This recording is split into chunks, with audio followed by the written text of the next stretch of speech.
If you would like to make custom molds using your 3D printer for candles and then perhaps even sell them without ever having to touch designing, here's a simple guide how to get the best molds possible. And I even went ahead and I created a few candles myself so that I would know what I'm talking about. A big part of the 3D printing community is trying to figure out a way how to monetize 3D printing. And I think printing just more dust collectors such as flexis doesn't really help the situation. And so I think this is a great replacement because you don't even need to be making the candles themselves. You can just create the mold and you won't even be needing to do any of the designing of the mold itself. So let me show you how to do it. And because I tried it myself, I failed a lot, so now I can actually tell you what I learned so that you can see my mistakes and avoid them. The most important part is the creation of the mold itself. And how do you do it without modeling? And that's what I want to show you. It's a tool called Meshcast. And over there you can create a lot of different forms for different types of things. And the tool that we will be using is the two-part mold box, which is meant for candles. It's actually super simple and that's why I like it so much. All you do is you upload your STL there, you decide where you want to have the hole, you orient your model, and then you just say for it to generate the mold. And after a few seconds, after it calculates how the mold would fit the best, you can download the mold itself. And that's all you need to do, and you have the mold ready to print. And that's all amazing, but how do we get the model itself? Well, there are two main ways how to do it. The first one is that you can find a model on the internet that you can download, and the second one is that you can design it yourself, but that would of course require CAD knowledge, so I won't go into that today. But today we have so many platforms where there are models for free, or even AI generators that can help you generate the model or the shape that you want. So I think it shouldn't be a problem getting the model itself. But what could be a problem is getting the appropriate model for candle making. So once you start getting the models, here are a few rules that if you follow, the mold will come out perfectly. The most important is that you should aim for round shapes, because round shapes come out of the mold much better than anything with sharp corners, which is a mistake that I made when I was trying to do something with a text and I forgot to fillet the text itself. So if you can, try to avoid sharp edges as much as you can because they come out of the mold much harder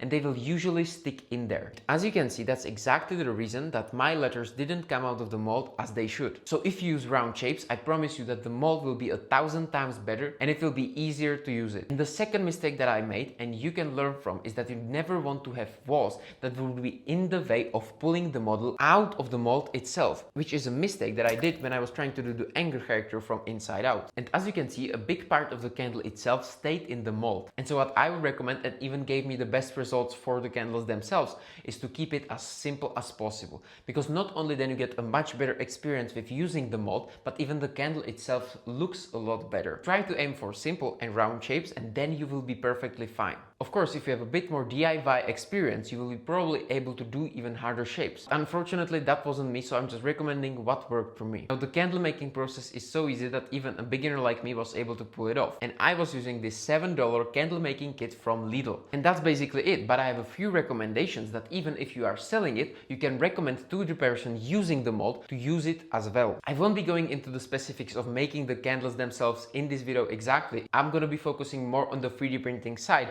but it's really good to know what does it feel like to even make the candles themselves, so that then when you are making the molds, you can make them for the person that's going to be using the mold to have it the easiest as possible as it can. A big recommendation from me is to use PETG for the material of printing the mold themselves, because PETG has naturally a higher level of melting temperature, so it will be much better than PLA. Because if you pour boiling hot wax into the mold that's made from PLA, it will start melting from the inside a bit. I tried the PLA mold, but to make sure that it actually stays intact, I had to wait a bit for the wax to cool down to a temperature where it won't melt the PLA from the inside out. So PETG is generally better. Then second, because you will be printing it flat and you probably will have the most detail exactly on the bottom of the mold, and then the walls themselves won't need that much detail, you can actually very confidently here use the variable layer height, which will give you the highest quality and the resolution of the candles themselves, and at the same time it will probably speed up your 3D print quite a bit. But I definitely wouldn't recommend trying to save material on the molds themselves, because if you make the walls, for example, too low,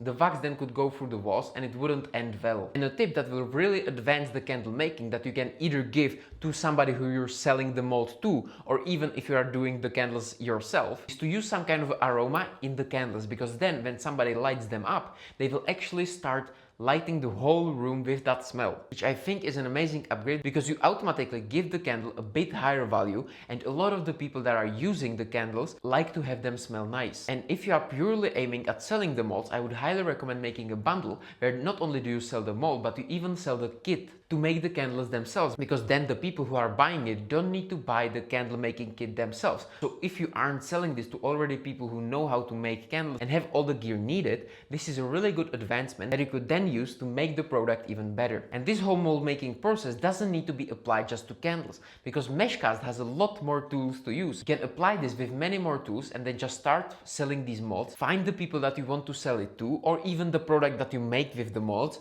and then sell it to them. And since there are so many DIY businesses around the whole world who all desire customization, I think this is a perfect business to currently get into if you have a 3D printer. You won't be needing to do any of the manual labor yourself, just stay within selling the 3D prints, and if you use some of my tips, you can even sell it as a bundle. And so definitely check out all of the other tools on Meshcast that are there available. If you would like me to make a video on something related to this, definitely drop it in the comments, and I hope this helps.